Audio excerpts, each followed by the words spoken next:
خاندان اور خون کی پہچان۔ سلطان محمود غزنوی نے ایک بار دربار لگایا۔ دربار میں ہزاروں افراد شریک تھے، جن میں اولیاء، قطب اور ابدال بھی تھے۔ سلطان محمود نے سب کو مخاطب کر کے کہا، کوئی شخص مجھے حضرت خضر علیہ السلام کی زیارت کرا سکتا ہے؟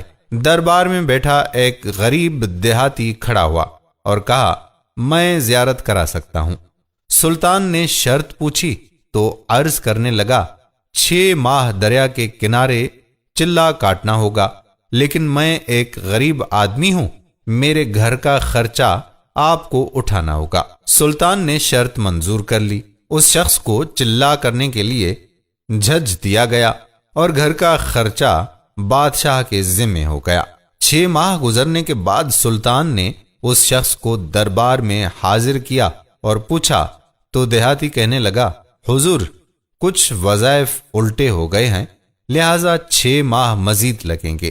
مزید 6 ماہ گزرنے کے بعد سلطان محمود غزنوی نے پھر دربار لگایا اور دربار میں ہزاروں افراد شریک تھے۔ اس شخص کو دربار میں حاضر کیا گیا اور بادشاہ نے پوچھا، میرے کام کا کیا ہوا؟ یہ بات سن کر دیہاتی کہنے لگا، بادشاہ سلامت، کہاں میں گناہ گار اور کہاں خضر علیہ السلام؟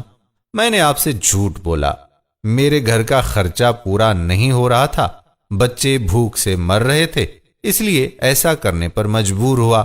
سلطان محمود غزنوی نے اپنے ایک وزیر کو کھڑا کیا اور پوچھا، اس شخص کی سزا کیا ہے؟ وزیر نے کہا، اس شخص نے بادشاہ کے ساتھ جھوٹ بولا ہے، لہذا اس کا گلا کاٹ دیا جائے۔ دربار میں ایک نورانی چہرے والے بزرگ تشریف فرما تھے۔ کہنے لگے، بادشاہ سلامت، اس وزیر نے بالکل ٹھیک کہا۔ بادشاہ نے دوسرے وزیر سے پوچھا، آپ بتاؤ۔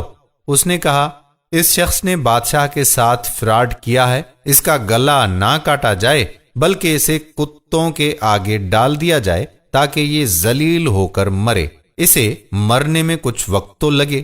دربار میں بیٹھے اسی نورانی چہرے والے بزرگ نے کہا، بادشاہ سلامت، یہ وزیر بالکل ٹھیک کہہ رہا ہے۔ سلطان محمود غزنوی نے اپنے پیارے غلام ایاز محمود سے پوچھا، آپ کیا کہتے ہو ایاز؟ ایاز نے کہا، بادشاہ سلامت، آپ کی بادشاہی سے 1 سال ایک غریب کے بچے پلتے رہے، آپ کے خزانے میں کوئی کمی نہیں آئی اور نہ ہی اس کے جھوٹ سے آپ کی شان میں کوئی فرق پڑا۔ اگر میری بات مانو تو اسے معاف کر دو، اگر اسے قتل کر دیا تو اس کے بچے بھوک سے مر جائیں گے۔ ایاز کی یہ بات سن کر محفل میں بیٹھا وہی نورانی چہرے والا بابا کہنے لگا، ایاز بالکل ٹھیک کہہ رہا ہے۔ سلطان محمود غزنوی نے اس بابا کو بلایا اور پوچھا، آپ نے ہر وزیر کے فیصلے کو درست کہا، اس کی وجہ مجھے سمجھائیے۔ بابا جی کہنے لگا، بادشاہ سلامت، پہلے نمبر پر جس وزیر نے کہا اس کا گلا کاٹا جائے وہ قوم کا قصائی ہے، اور قصائی کا کام ہے گلے کاٹنا۔ اس نے اپنا خاندانی رنگ دکھایا۔ غلطی اس کی نہیں، آپ کی ہے کہ آپ نے ایک قصائی کو وزیر بنا لیا۔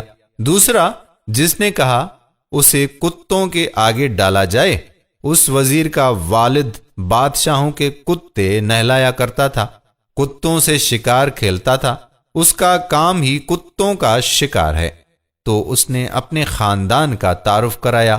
اور آپ کی غلطی یہ ہے کہ ایسے شخص کو آپ نے وزارت دے دی۔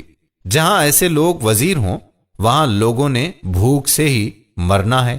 اور تیسرا، ایاز نے جو فیصلہ کیا تو سلطان محمود غزنوی، سنو، ایاز سید زادہ ہے۔ سید کی شان یہ ہے کہ سید اپنا سارا خاندان کربلا میں ذبح کرا دیتا ہے مگر بدلہ لینے کا کبھی نہیں سوچتا۔ سلطان محمود غزنوی اپنی کرسی سے کھڑا ہو جاتا ہے اور ایاز کو مخاطب کر کے کہتا ہے، ایاز، تم نے آج تک مجھے کیوں نہیں بتایا کہ تم سید ہو؟ ایاز نے کہا، آج تک کسی کو اس بات کا علم نہ تھا کہ ایاز سید ہے، لیکن آج بابا جی نے میرا راز کھولا، آج میں بھی راز کھول دیتا ہوں۔ سنو اے بادشاہ سلامت اور درباریوں، یہ بابا کوئی عام ہستی نہیں، حضرت خضر علیہ السلام ہیں۔ دوستو، ہم امید کرتے ہیں کہ یہ تاریخی واقعہ آپ کو ضرور پسند آیا ہوگا۔ ایسے ہی واقعات اور اسلامی معلومات کے لیے آپ سے گزارش ہے کہ آپ ہمارے یوٹیوب چینل راہ حیات آفیشل کو سبسکرائب کر کے بیل آئیکن کو پریس کر لیں، تاکہ یہاں پر جتنی بھی ویڈیوز اپلوڈ ہوا کرتی ہیں ان کا نوٹیفیکیشن آپ کو بر وقت ملتا رہے۔ آنے والی ویڈیو تک اپنے میزبان قادر بخش کلہوڑو کو اجازت دیجیے۔ اللہ حافظ۔